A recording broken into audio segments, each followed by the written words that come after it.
Hello everyone, this is Kathleen. Welcome to my channel.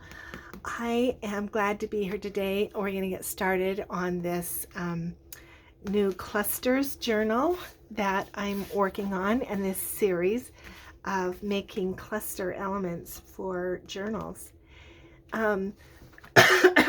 Excuse me. Oh, I wish I could get my voice back. It's been such a trial being sick. Anyway, before I start, I wanted to give you I have set a goal this year to do a few more of the art of design as it relates to junk journal making. And so like principles of art and that kind of thing, so that because I love to teach, and even though I am not an expert art teacher, I don't have a degree in that, nothing like that, but I want to teach you what I know, some of the things that my mom has taught to me. And so today was a perfect, just as we get started thinking about clusters, it's a perfect time to talk about one of the principles of design, which is space. Space is one of the elements of artistic design, and proximity is a principle within that concept, within the concept of space and using space in your design. So what is proximity?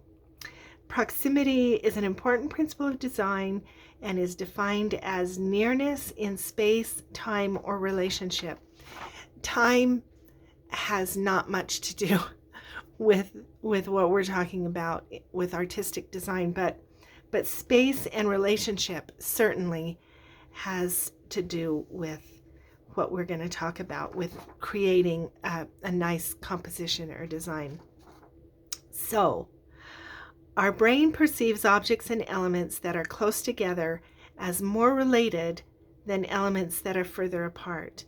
Objects in a design appear to be more related when they are close together. Our brain sees them as a group and therefore related. When objects are scattered in a design, our brain sees them as individual and therefore unrelated. This is why space is an element of art, and white space or negative space has to be considered as we create an artistic composition. So let me just show you an illustration of that. So here's just some birds, okay? They are the exact same image. But if we group the birds together, bring them together into a group, then our brain sees them as a group. If they're exploded or scattered or placed apart, our brain sees them as an individual. So this is what I'm talking about. And so, well, so I'll just go on in my notes. So proximity helps us make a design by organizing elements by their relatedness to other elements. It is the strongest principle for this purpose, more than color, more than shape or size, or even other kinds of similarity. When you use proximity or nearness, that is the strongest principle as far as our design, as far as our brain see how our brain sees things. So when you are a deliberate designer and choose objects and elements for your design, where you place these in the composition will be the most important decision in helping your viewers see that they are related or unrelated. Because sometimes you want to deliberately maybe put an element away from the others to draw attention to it, or to say something else about, what you're trying to do. You can use proximity to help your viewer see it as an individual rather than as part of the group. But so how does this relate to making clusters, to junk journals and making clusters? I can talk about proximity in other kinds of design, but proximity is one of the most important elements, when you're talking about collage, because how you arrange your various pieces and objects in a collage it's what makes the collage. So in this collage, everything is grouped together. When everything touches, then we know it's part of the group. If it doesn't touch, then it may not be part of the group. So if I spread this cover open, even these elements that are approximately, different, away from these other elements, they're still part of the collage because everything touches. Okay, so that was deliberate. Clusters are one of my most favorite things, and they're kind of like mini collages. A cluster is a number of things growing, fastened, or occurring close together. That's what a cluster is. So it can be people in a cluster. It can be flowers in a cluster. It can be any number of things, but if they are fastened together, then that makes them a cluster. So I have this design team project this month is all about clusters, and I'm using Stacy's kit, Pockets and Clusters specifically, and then If Walls Could Talk, secondarily, because it's kind of, she's created these wallpapers in clusters, and I find that really attractive. So I've used these two kits together this month, and as I said I would, I have fussy cut all of the images, and I have ideas for flips and for belly bands and for pockets and for little embellishments. And yeah, so we're going to do this series, the next few videos on clusters as I make this journal. So here are my best cluster tips before we kind of get going on clusters. My first tip is to collect good stuff. Seriously, your clusters will look good if you've got good stuff in them. And my favorite kinds of things, let me just kind of move these things over for a minute and create a space. So these are my favorite kinds of things for clusters. I like tickets, tickets of all kinds, and it's not just like these kind of tickets, carnival tickets, but it's other kinds of tickets. Even a sales slip is a ticket, or a restaurant, a guest check, that's a ticket. It's big, but you can rip it down. But I like tickets. I like little,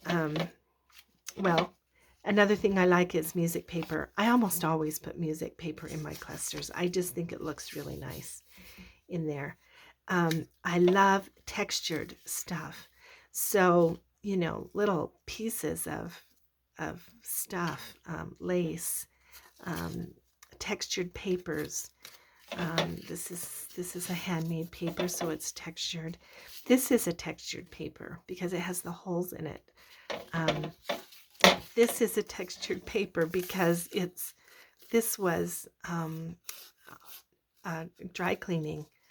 I guess you could call it a ticket. Anyway, but you can see it's been, smashed and wrinkled, and so if you don't have textured paper, like, let me see, here, see, these are some pieces of embossed paper that adds some texture. If you don't have regular or special kinds of textured paper, you can just take some paper and add texture to it by crumpling it, or so that crumpling process that adds texture to that paper. You can also fold it. So if you fold it into like tucks, then that also adds texture. Okay, so I like textured papers. I like numbers and letters. Where's my piece of number? Well, like in this cluster, I like those numbers. I like these numbers. I'm always looking for little pieces of numbers. Paper lace, doilies, that's texture. This is textured, and if that's, you know, too smooth, then I can crinkle it and add more texture. I had some, oh, there's a number. Yeah, this is a claim check for our vehicle when we took it in to have it serviced. So I look for these kind of numbers, and then I keep this kind of thing in these trays. These little glass trays, they sit on my desk because that's where I kind of throw scraps. But if you don't have a cluster tray, then you should make one. This is just made from the food cans that are at the grocery store on the shelves. You know, the cans are in there, and sometimes, at least in Walmart, they have these empty boxes, and I sometimes, when I buy cans, I bring these home to keep the cans together in the car, but then I've got these cardboard trays. So get one of those and just start collecting stuff for clusters. Okay, so let me put, and then one of the things that you really need, you can also use like fabric kinds of things, lace and fabric strips. That's texture as well. And then another thing that I like is shapes and fussy cuts. So like this, you've got to have, if everything is linear, and a lot of things are that we collect, they have squared off lines. Your eye needs some curvy lines as well. And so I tend to use fussy cuts or stickers, you know, with rounded lines. That's how I can achieve that. If you don't have that, you can do a punch, something like that. Yeah, something with a little bit of unusual rather than just square lines. And so you can do fussy cuts. You can do little punches, or, you know, flower shapes. Those shapes will be good. I like to use stickers, but the best way to get that kind of thing, seriously, is the ephemera packs from Tim Holtz. I buy them at Hobby Lobby. This was $4.99. But there's just all kinds of these little shapes of different things. And these are largely botanical and, you know, like bugs and butterflies and flowers and mushrooms. But you can get other shapes, like labels. Labels, that's another really fun thing that I like to use. And there's all kinds of labels. Like these kinds of labels is what I'm talking about. Stacy has a whole kit of labels and frames that are perfect for clusters. So yeah, labels, that's another really good thing. And then just tiny things like sometimes I use text that I cut up, because what you're going to do, the next thing that you need to do, my next tip, is to sort them into sizes and materials. So some people I know have these little sorting trays and they put everything in their own little thing, but my brain just doesn't work that way as well. So I sort generally into sizes of things. So I have bigger things, and then with the clusters, you know, you start out with bigger kinds of foundational kinds of things, and then you start layering. So you start with something bigger, and then you go smaller until you get to the very smallest thing. So that's kind of how clusters work. And so once you have all these fabulous things, if you can sort them into sizes, then that will make the whole process easier. So let me, and then finally, the last tip that I'm going to give you before we start to make is to make the tinies first. And when I talk about tinies, I'm talking about something kind of specific. And so that's what we're going to make first. And then in future videos, then we'll do flips. I want to do for the journal, the elements that I want to make are flips, pockets, tucks, belly bands, just small embellishments, and then ephemera. So that's what all this is over here. But these they're kind of like embellishments, but I think of them as tinies. And so let me just show you. I have the things sorted into large, medium, small, smaller, and then smallest. Okay, so now we have these groups. For the tinies, we're not going to use, these are going to be for pockets and tucks, and so we'll just move those over. These are also a little big for what I'm going to show you how to do, so we're going to move those over. And even these are kind of on, they don't go with the tinies, so we're going to put those over. So that leaves us with these two, those two sizes, and then I'm going to put this in there because I'll show you. Okay, so all the tinies are, in my mind, this is just something that I think of when I think of clusters.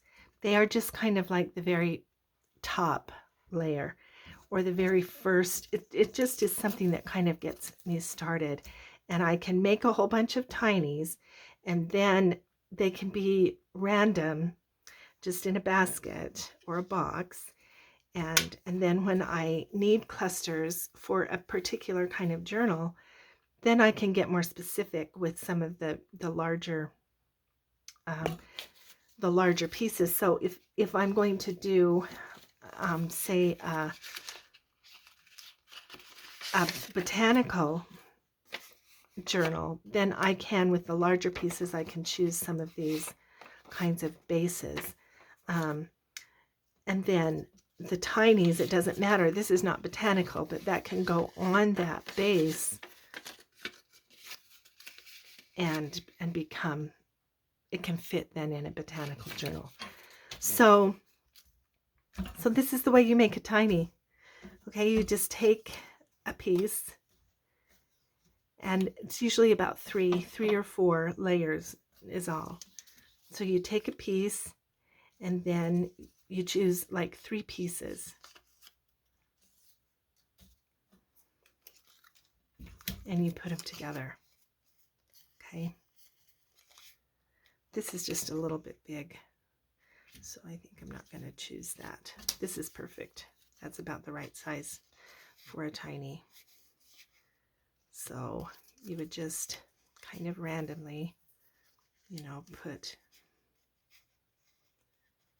these pieces together. I kind of don't want to cover up that guy.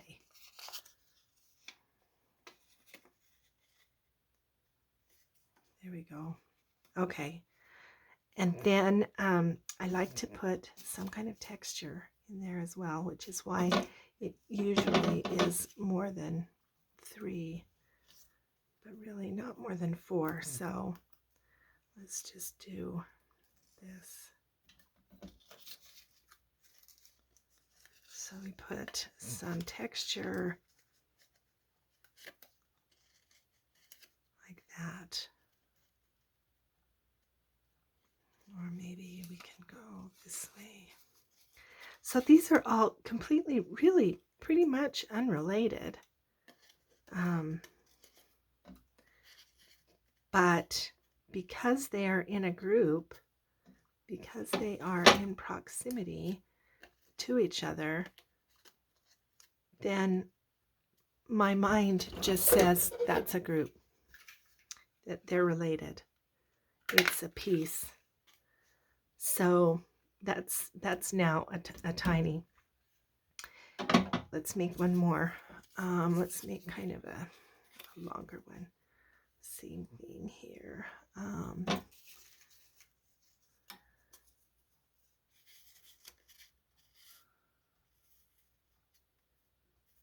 Yeah, that's good. And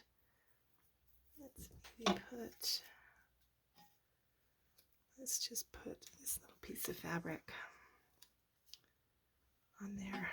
Okay. All right, there's another tiny. Can you see how I'm just putting these kind of all together. Let's see, what else have we got here? This is good. This is a ticket. It's in the kit, and I just punched a hole where the hole was and then kind of distressed it, messed it up a little.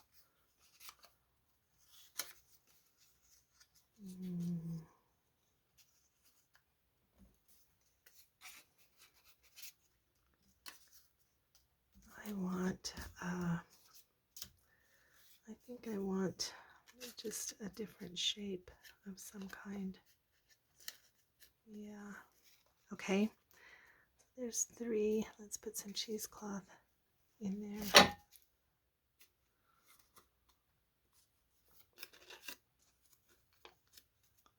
Can you see how much that texture adds?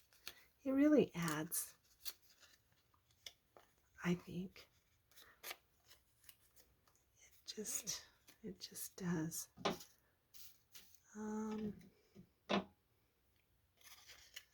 Let's switch that out and put some lace instead. Put the lace behind it. So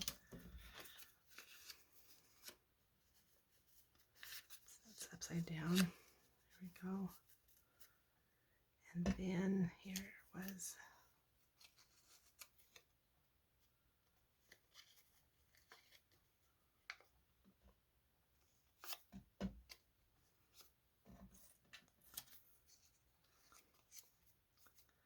Too much texture.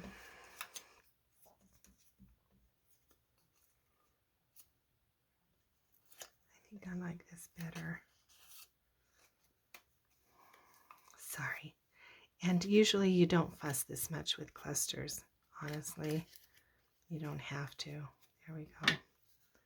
It just, is. Okay, why do I like tinies? So why I do this is then when I want to come back, this would be good.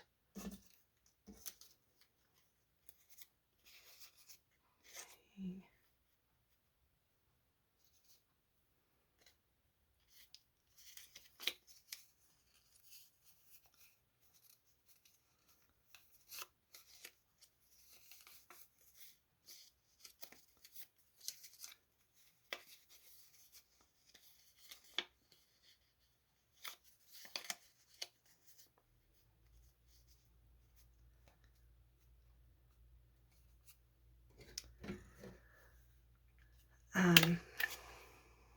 It's just like a head start. So now later, when I come back and want to make a pocket, for instance, then I can just add these to something. It just gives me like a head start on making a larger cluster. So if I want to do a larger cluster, then I can get the next size up and then add one of the tinies to it. Do you know what I'm saying? That's why I do it. So, yeah. And it doesn't matter, almost. Doesn't even have to matter how you start it, or which tiny you use. So if we did something like this, I like that. Oh yeah, see, I like that. That's a nice cluster, especially if I put something else behind it. So the tinies just kind of give me a little bit of a head start later when I want to do clusters. I want that moved over a little. There we go.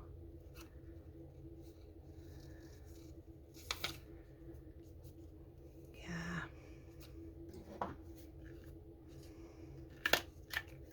Okay. So now that's a larger cluster. Okay, and then so you can use these small ones just as little embellishments on a page, or, you know, like that. It can go anywhere, the top of the page or the bottom of the page, somewhere. See, I think that looks good there. I like that. Anyway, so the tinies just kind of give me a head start decorating later.